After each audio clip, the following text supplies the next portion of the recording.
After the city of St. Paul, Minnesota passed a rent control law, developers have already started backing out of projects. I'm Tony, and this is Real Estate Investing and Landlord News.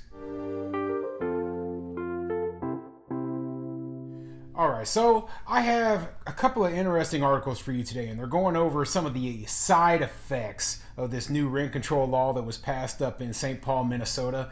As I said in my previous videos, okay, there are a lot of consequences, especially when we're talking about new development, to this very, very strict rent control law that they put in place. So the thing is that they said that basically you could not raise rents more than 3% per year, regardless of inflation, regardless of increased costs on the landlords.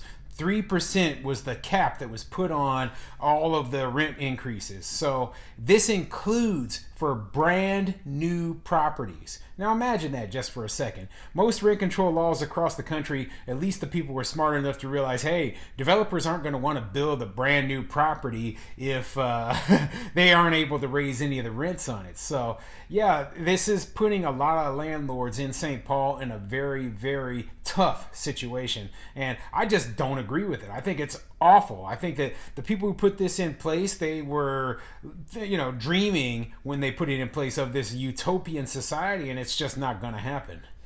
But before I get into the articles, go ahead, hit the like and subscribe button, maybe leave a comment down below, and let me know what you think, okay? If you were a developer, would you want to build a brand new property in a place with these strict anti-landlord laws in place? I mean, your investors wouldn't even want to invest with you.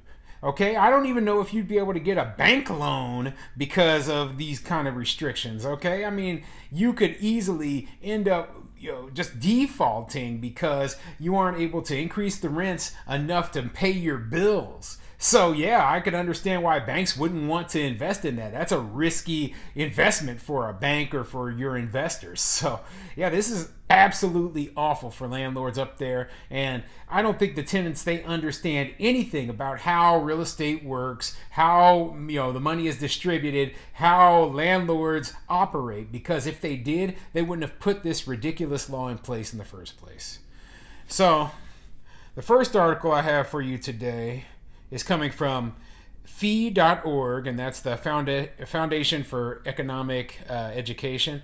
And it says, Twin Cities voters flunk Econ 101 by passing rent control, and the fallout is already visible.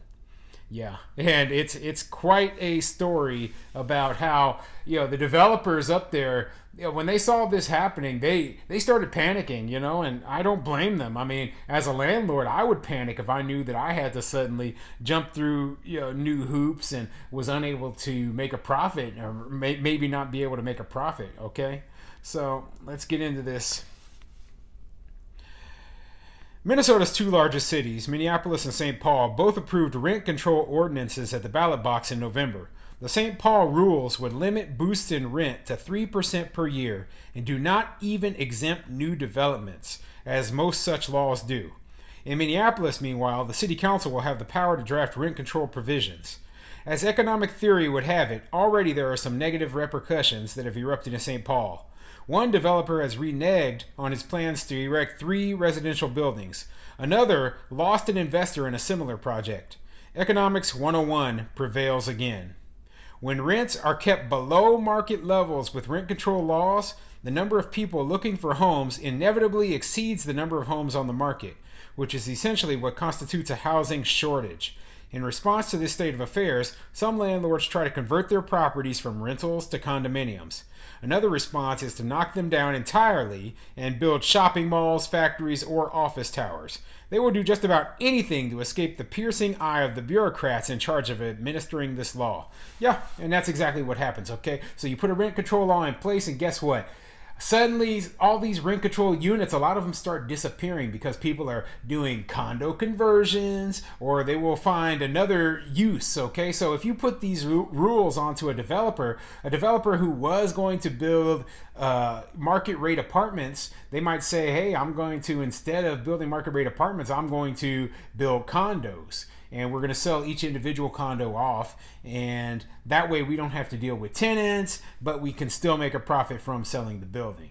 They also might say, hey, we might not develop apartments or housing units at all. We might just build a shopping center. We might build industrial instead. Okay? Investors and the people who build, developers, we are always trying to find the biggest way we can make a profit with our investment. Okay, we're not doing this out of the kindness of our hearts. We're not doing this because we want to contribute to society by bringing housing. No, we're doing this to make money. We're a business just like every other business. Do you think that the person who owns the restaurant down the street is like, yes, I'm doing this so that I can feed society, feed the homeless? No, they're doing it so they can make money.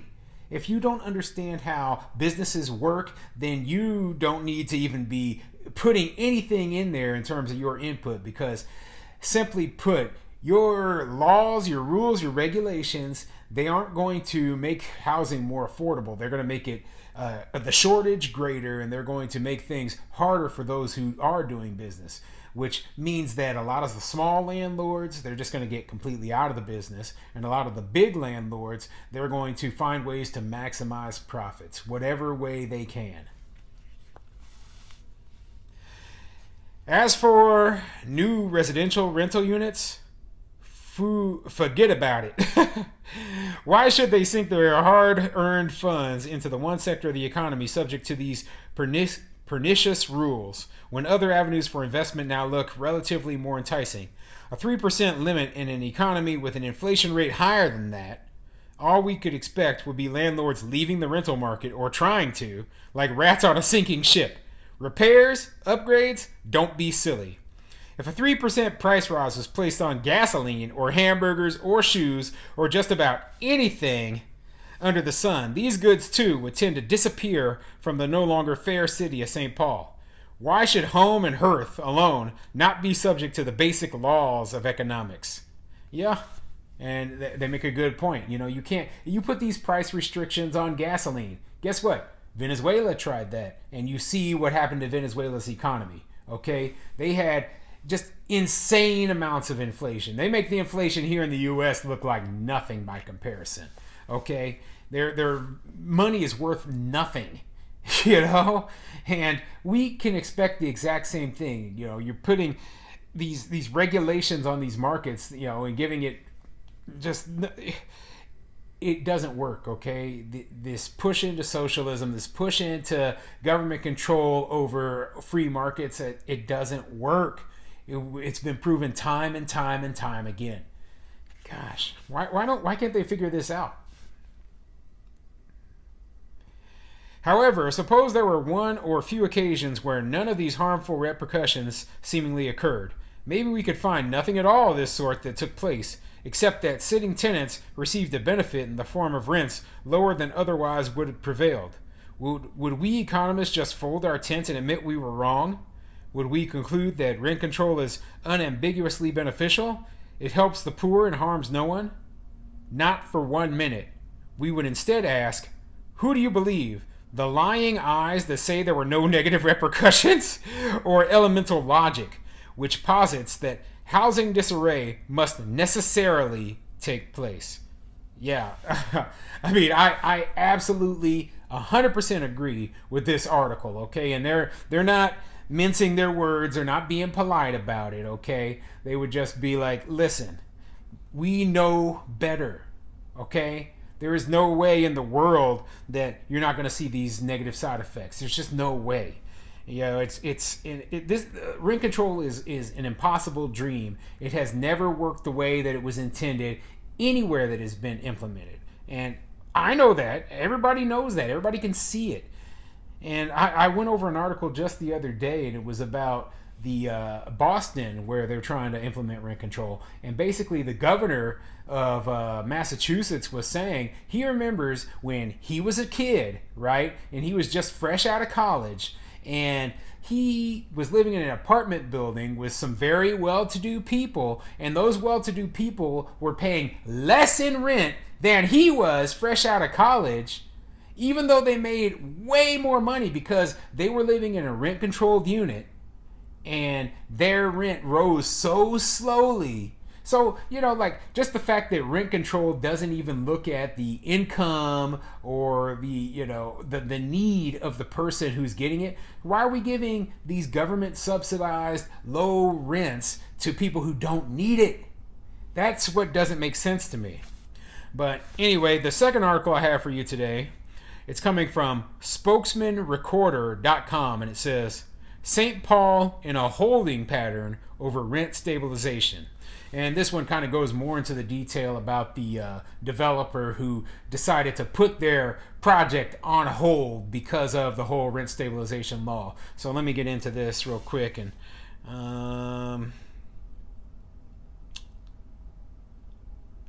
Minneapolis-based Ryan Companies said they pulled applications for 3 buildings as they try to navigate the yet-to-be-determined implementation process of the ordinance. This includes the highly anticipated Foresight redevelopment, 3,800 units of market rate and affordable housing. The rent control policy threatens the funding sources for market rate projects and therefore the overall finance plan for the development, said Tony Barranco, North Region President of Ryan Companies, in a statement. Kaplan said that without an implementation process in place yet, many developer concerns are speculative. Is there a real issue that is based on facts, data, and information? And if there is a real issue, what is the way we can work to address the real problems, she asked, right? And so that last paragraph I just read, they're like, oh, well, we don't understand why the developer, they're having issues with funding. That's basically what they're saying, right? And what they don't understand is the way that the funding is, the way these big mega projects happen is a lot of cases they are private equity. So we have a bunch of very, very wealthy people who decide to pool their money together so that they can develop one of these large projects, okay? And so if you have several of the people who are very wealthy who said, hey, I was going to contribute, $1 million or $2 million towards this project, and suddenly they realize that, hey, we're not able to make the profit that I thought we were going to make on this project because the rental income is being limited to 3% per year. Well, guess what? Those people will back out. They'll be like, no, I'm not going to invest in this project. Instead, I will come over here to, St. Louis or Kansas City where they don't have rent control laws, and I'm able to invest in my $1 million there and get a return that I find acceptable. So that's what the funding, if your investors are backing out, your funding is gone. Okay? And if your funding for your down payments and everything is gone, then you might not be able to get a loan to actually build the project. And if you can't get the loan to build the project is dead. So the people who, the developers, they have to go back and they have to rewrite the entire project with the new numbers. And they don't know what the new numbers are going to be yet because they don't know how this thing is going to be implemented. So basically, the new rent control law can kill a project, and that looks like exactly what it did. Now, these tenants, they don't have any understanding of that. They have no clue. They are like, well, we don't understand why the project just can't work. That's not the way this works, okay? If they did any basic research on real estate investment, real estate development, they would know this. If they actually talked to this guy, they would know this stuff.